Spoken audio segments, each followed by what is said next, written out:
The phone rings at 2 a.m. Your heart stops. Every parent of a prodigal knows that sound, the one that jolts you from sleep and sends your world spinning. Maybe it's the police, maybe it's the hospital, maybe it's your child barely coherent, needing help again. Or maybe worse, it's another night of deafening silence, not knowing even if your child is alive.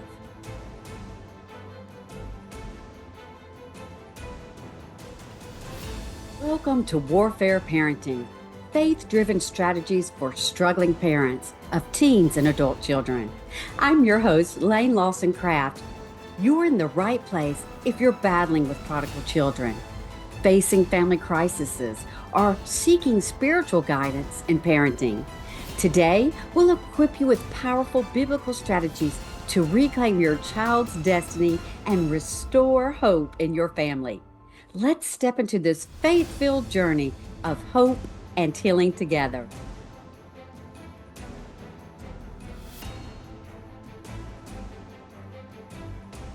I'm Laine Lawson Craft, and today on Warfare Parenting, we're diving into the darkness that nobody talks about. Those endless nights when fear becomes your unwelcome bedmate. My guest today, Jill Savage, is an author and a speaker who is passionate about encouraging families. She is the author and co-author of 14 books, and she joins me for what might be our most raw and real conversation yet. Jill, thank you again for coming today. Oh, thank you for having me.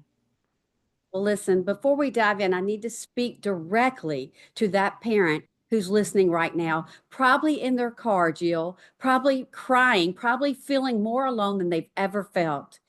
And I want you to know I've been there. Those nights when my phone would ring and my legs would go weak, or worse, those nights when it didn't ring at all. And I was left wondering if my children were alive. Jill, I know you've walked this road too.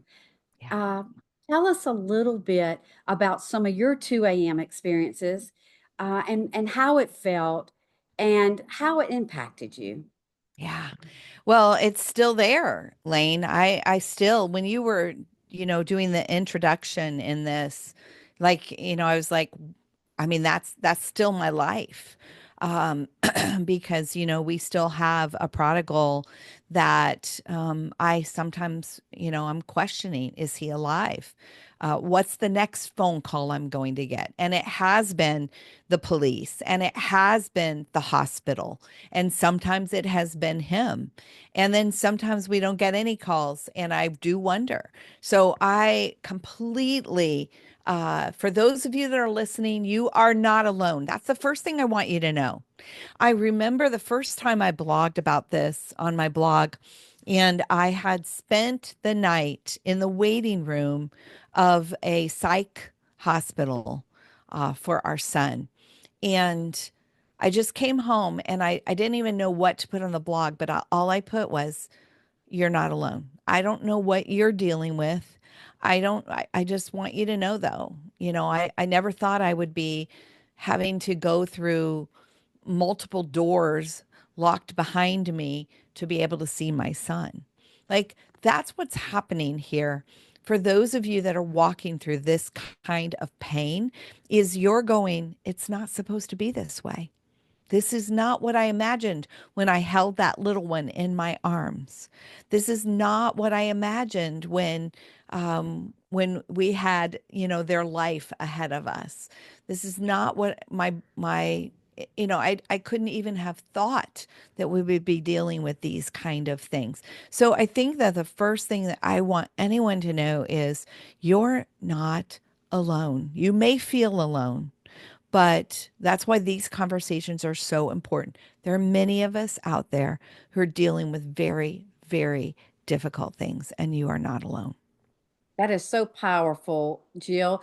I know in my personal walk, when we were in this horrible season, the nightmare of the 2 a.m. phone calls, I used to panic. I mean, one of the first things I would do, and when I tell y'all panic, my stomach is what takes it. So I would, get that phone call, panic, start screaming with Steve, crying.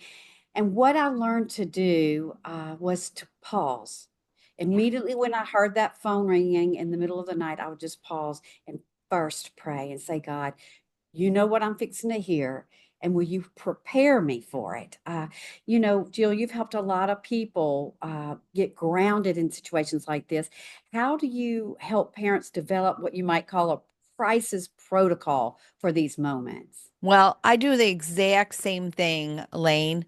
In fact, I've even been known to pick up the phone, hear who it is, and then tell them, could you hang on just a half a second? And I will set the phone down. I will take a deep breath because I don't even know yet what the problem is. I just know I got the police on the other line. I've got the hospital on the other line, on the end of the line. And so sometimes if I haven't had a chance, because a lot of times when you get awakened at 2 a.m., let's be really honest, you're disoriented. You're just, you've maybe been in a deep sleep. And so a lot of times I'll answer it. They'll say, this is this hospital or whoever it is. And I'll say, okay, can you hang on just 1 second? And I'll set it down and then I will pray, Lord, I don't know what I'm going to hear. I don't know what I'm going to hear, but I'm going to trust that you're going to show me what to do and you're going to give me the wisdom that I need to handle this call right here, right now, and to do whatever we need to do moving forward. And then I'll pick it back up and go, okay, thank you very much. How can I help you? And then they will continue to tell me whatever it is that's going on. So prayer is so important. And so if you can't do it right before you pick up that phone, pause it and take just a few moments and breathing. Like breathing is literally there is something called breath work. And breath work is when we learn how to actually calm our central nervous system. God has given us breath, and we have to learn to use that breath to actually manage what's going on because it can just wreck the body. You said that it goes to your stomach right away, like, bleh, right? It's like you just get sick to your stomach or you get a pit in your stomach. And so, however it affects you, it's like breath work can make a big difference. Box breathing, you breathe in for 4 counts, you hold it for 4 counts, you exhale over slowly for 4 counts, you rest for 4 counts. And when you do that several times in several boxes, what you will do is you will actually it will begin to calm the vagus nerve. The vagus nerve runs down the back of the head, down the back, and it deals with pulse and blood pressure. And so sometimes we need to literally breathe to be able to handle those 2 a.m. moments. That is so good, Jill. Speaking of that, I have here the physical toll of constant hypervigilance. Waiting for that phone to ring, jumping at every sound can be devastating to us. You just gave us one practical strategy to help our mental and physical health during these exhausted seasons. Do you have another nugget today that would help us manage anxiety and help us get sleep? Yeah. Well, I'll tell you, one thing and it depends on whether your child is still under the age of 18 or whether they're out on their own. So this really applies to parents of adult children, is we have to learn how to lovingly detach. And what that means is this is a principle taught in things like AA, Al-Anon. You're not detaching from the person, but you are detaching from their problems. Their problems are their problems. They are not your problems. And I understand that that may sound very harsh. The first time I heard that, I thought, I can't do that. I can't do that. Like, no, I'm his mother. I, I can't do that. But let me tell you, now that I'm 15 years down the road and we're obviously still dealing with this to some degree, then I have learned to do it much better. I love him. I point him in the direction of the help that he needs. I sometimes provide the transportation if he's willing to get that help. but I no longer fret over and try to control the situation because he is an adult. And so that has been one of the best things for me to do for my health. Because when I've tried to over control, I can't sleep at night. I'm constantly worrying. I'm fretting. I'm trying to figure out the next step. And that's not mine to carry. And so the key to that, Jill, is detaching yourself from their problem. Is that right? Right. You're not detaching from them as a person. You're still loving them, but you're detaching from their problems. Their problems are theirs to fix, not yours to fix. Now, that doesn't mean that if they ask you for help that you can't help. You certainly can, but we don't want to enable. And so that has been really, really helpful for me. And really, this is, I mean, we're called to love, period. So we don't have to stop loving. We continue to love, but we're also not called to fix other people's problems. That's responsibility they need to take. And sometimes, as parents of children who struggle with life challenges, it becomes easy to enable, meaning we carry weight that they need to be carrying. That's so good. A lot of parents, write to me about panic attacks, grandparents. I don't know how familiar you are with these, but how can parents prevent panic? There's a little difference between, well, I guess we could apply the breathing and those Mhm. things. Is there anything else that you can suggest to Well, help I us think with? we need to have some scriptures I say in our back pocket, but like I highly suggest, in fact, I have it's a free download and it's called Scriptures for Hard Times. You can go to jillsavage.org/truth. And you can take a picture of those and put it right on your phone so that it's great when we're, in a difficult situation. We're like, yeah, I need God's word. But if you don't already have God's word, like sitting there ready, you're lost. Like you don't even know where to find it. Right. So if you can have some scriptures that are designed to give you that steadiness when you feel unsteady, so I would say have God's truth in a place that you can easily access it. So whether that is, on your mirror in your bathroom, on your phone, wherever it is that you can easily access it, then God's truth is designed also to calm us and to move our thinking into a more hope-filled, steady place. And it also allows him to comfort us, in those times. It's so powerful. So we often, focus on the emotional toll of parenting prodigals, but the physical impact, Jill, can be just devastating. What specific health issues have you seen parents struggle with during seasons, and what practical steps can we give today that would protect those, for their physical well-being? Well, I think about when you get on an airplane and they say, that if the pressure changes in the cabin, then the oxygen mask is going to fall down. And if you are traveling with someone, put on your own oxygen mask first before you assist a small child, an elderly person. Put on your own oxygen mask first. Our tendency is to go to help them, but then for us to end up passing out because we don't have the oxygen we need. So then we're of no help to anyone. And so I think the principle here is the same for us, is that we have to put on our own oxygen mask first. It's self-care is not selfish. It's a part of our job. That if we, especially if things are stressful, especially if our stress is high, we need to take care of our body. So that means eating healthy. That means getting some form of exercise, whether it's just walking on a daily basis or going to the gym. Like you know what? It's like, well, I don't have time for that. You don't have time not to do that. Like you That's great. have to, because you need to be able to be there for your child.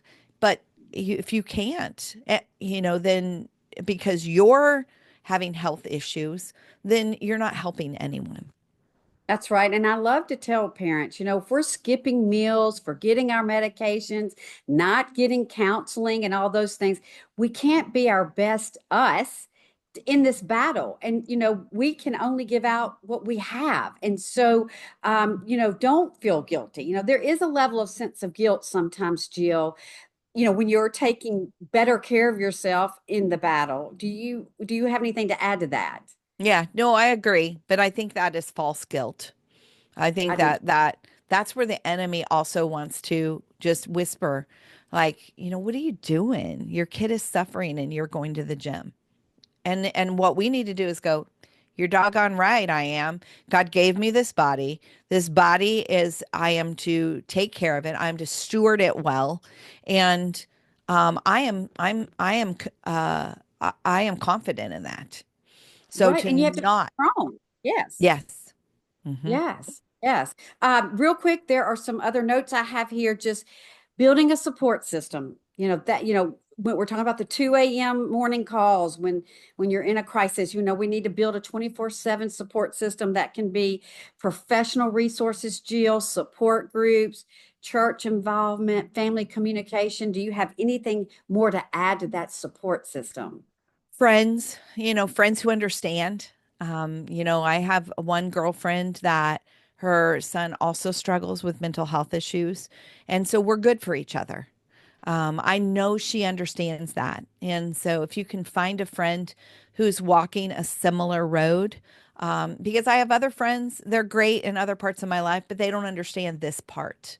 Right. And so even one friend who understands, I think can be investing in that relationship can be really valuable. Well, Jill, as we wrap this up, I'm going to ask you, do you have anything else that you'd like to add to this episode? I'm going to say it again. Self-care is not selfish. It is your job. It is God asks you to be a steward of your energy. He asks you to be a steward of this body that He's given to you. And you need to do that to care for yourself and to manage your stress. So good, Jill. So good. As we close today's raw and honest conversation about those dreaded 2 a.m. moments, I want to speak directly again to the parent that's been nodding along, maybe gripping their steering wheel a little tighter, recognizing that their story's been in every word of this episode. As Jill said, you're not alone in these dark hours. What she shared with us is just advice. It's not just what she knows. It's a lifeline. Whether you're in the midst of a crisis right now or living in that exhausting space of waiting for the next phone call, remember, you have permission to take care of yourself. Your health, both your physical and your mental, it matters. So take one step today. Maybe it's programming those emergency numbers into your phone or those emergency scriptures that Jill referenced today. Maybe it's finally calling that counselor. Maybe it's reaching out, as Jill shared, to another parent who gets the exact walk you're in. Whatever step it is, take it. Your future self will thank you. Remember what we learned about creating your crisis protocol and building your support system. No parent should face these battles alone, and you don't have to. The tools and strategies that Jill shared today aren't just good ideas, they're survival gear for the warfare of warfaring for parenting prodigals. I'm Laine Lawson Craft, and until next time, God hasn't abandoned you or your child, and neither will He. Your story isn't over. Thank you for joining us on Warfare Parenting. Remember, you can overcome even the most challenging parenting battles with faith and the right strategies. If this episode has touched your heart or provided valuable insights, please subscribe to our podcast and leave a review. Your support helps other struggling parents find the hope and guidance they need. Until next time, remain steadfast in faith and remember, together we never give up on our families. Visit my website too for my new book, Warfare Parenting, a daily battle plan to fight for your child. The first 10 days are free on my website and many other free resources. Go to LaineLawsonCraft.com.